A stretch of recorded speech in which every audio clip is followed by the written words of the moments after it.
आप बस हमारे को इतनी शक्ति दे दीजिए कि मैं हमारी दादी सा का विश्वास कायम रख पाऊं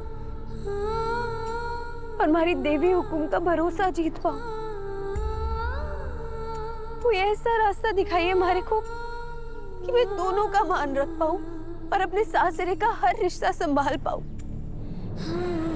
कुछ तो बताइए, मदद कीजिए हमारी, मदद कीजिए। अरे ओ भैया, अमिया ले लो कच्ची अमिया, अमिया ले लो कच्ची अमिया। कच्चे आम?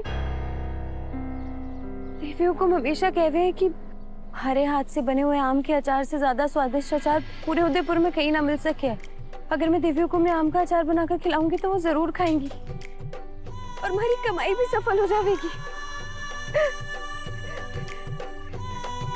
अरे काकी रुकिए रुकिए रुकिए। अब काकी ये कह रही कितने की है? 50 रुपए किलो है बिटिया। दे दीजिए ना हमारे को। हाँ, कितना लेना है? 3 किलो।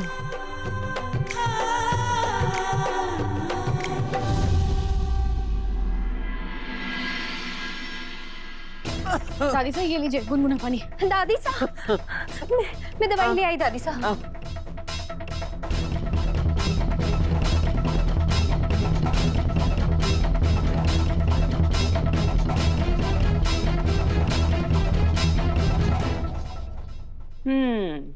भाभी सा ने तो 2 मिनट में दवाइयाँ मंगा ली थी, पर ना, माजी सा ने तो थारे कमाई से ही दवाई खानी थी।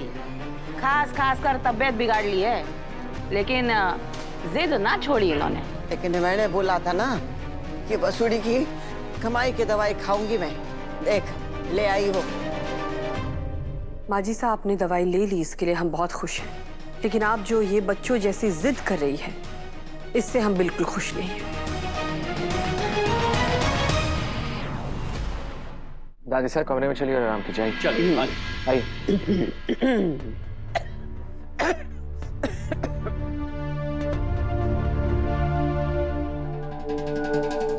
हे माता माई, अब आगे क्या होवेगा?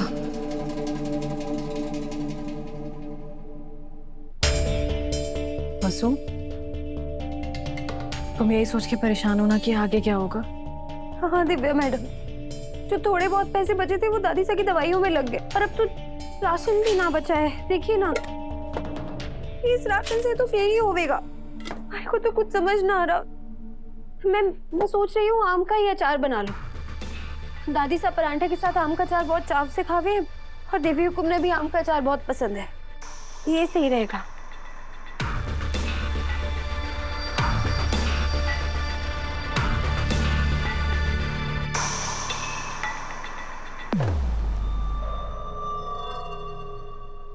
लेकिन मैं अचार बनाऊंगी कैसे? मैं आम तो ले आई, लेकिन मसाला और तेल लाना तो भूल ही गई।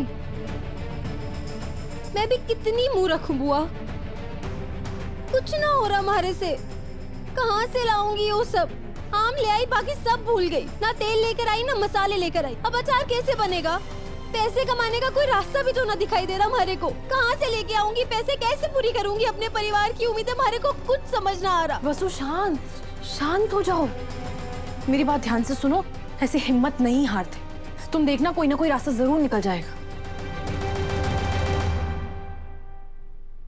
एक रास्ता है वसु, यहाँ से 5-7 किलोमीटर दूर मनसुख काका रहते हैं।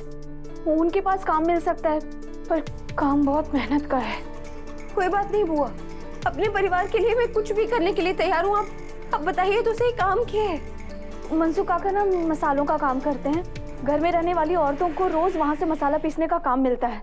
मनसुख काका सुबह खड़े मसाले पहुँचाते हैं और फिर शाम को उनको पिसे हुए मसाले तैयार मिल जाते हैं। उनके पास काम तो बहुत है, अगर तू कर लेगी तो पैसे भी अच्छे मिलेंगे।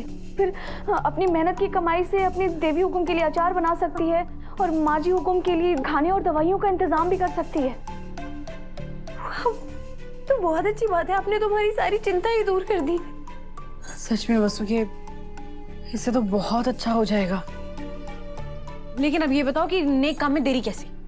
वो आप अभी मनसुख काका ने फोन करिए ना और उन्हें बोलिए कि हमारे को आज से ही काम शुरू करना है। मैं उनको अभी कॉल कर रही हूँ। सब ठीक होगा वसु। अब सब ठीक होगा।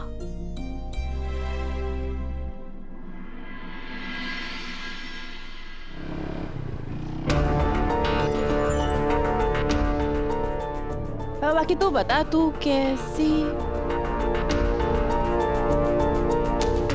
लागे हमारा पार्सल आ गयो, पर मैंने क्या मंगाया था?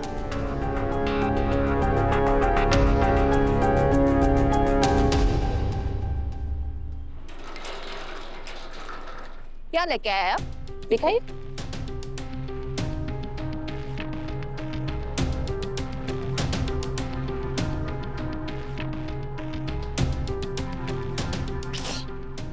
अरे यो सब क्या है और किसने मिलना है आपने? यहाँ कोई वसुधा जी रहते हैं, उन्हें काम चाहिए। मैं साबुत मसाला लेकर आया हूँ। शाम को आकर काम के पैसे दे जाऊंगा और पिसे हुए मसाले ले जाऊंगा। आप वसुधा जी को बुला दीजिए। वसुधा जी वो इस घर की नौकरानी है, और अगर वो मसाले कुट्टी रहेगी तो फिर घर का काम कौन करेगा? उसकी अम्मा। मैं इस घर की मालकिन हूँ, यो सब मैं ना होने दूंगी। चलो भागो यहाँ से, बड़े ये काम देने वाले। चलो निकले। अरे मैडम, निकले, ये क्या क्यों दे रही है आप? तो वही काका लग रहे हैं जिन्हें सावित्री मौसी ने बुलाया था। वसु, सावित्री मौसी, काकी सा क्या कर रही हैं? काकी सा रुक जाइए, इन्हें हमने बुलाया है। काका सॉरी, वो शायद काकी सा को कोई गलतफहमी हो गई होगी। इनकी तरफ से मैं आपसे माफी मांगती हूँ।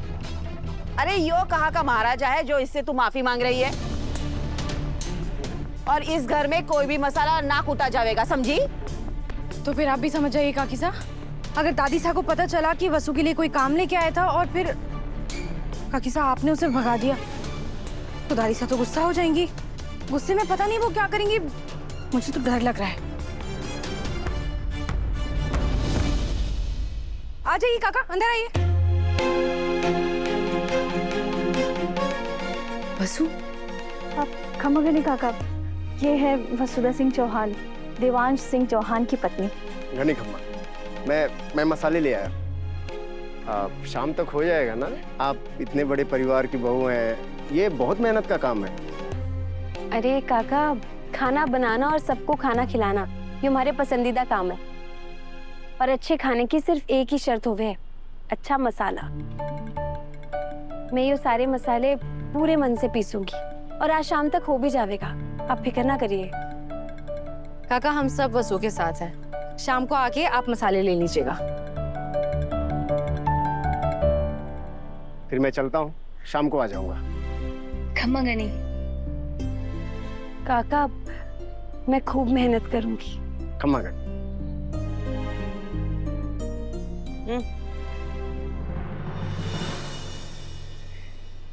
वसु ज्यादा खुश ना हो। मसाले किस में पीसे जावे हैं? मिक्सी में। और हम चौहानों की मिक्सी में अपने कमरे में रखवा रही हूँ।